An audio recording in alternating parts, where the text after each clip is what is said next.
তখন কোন মানুষ আওয়ামী লীগের শাসন আমলে রাস্তায় নেমে প্রতিবাদ করত, তখন আওয়ামী লীগের লোকেরা বলতো যে এ হলো বিএনপি জামাতের দোসর, এরা বিএনপি জামাতের দোসর।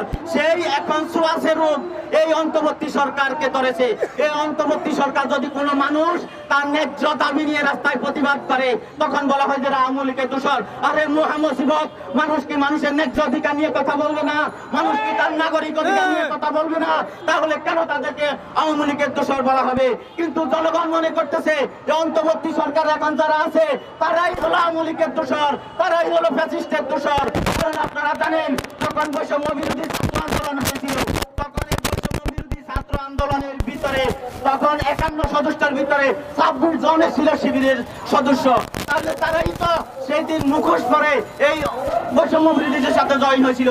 তারা অনেকে তখন এই ছাত্রলীগের সাথে ছাত্রলীগের কমিটিতে ছিল।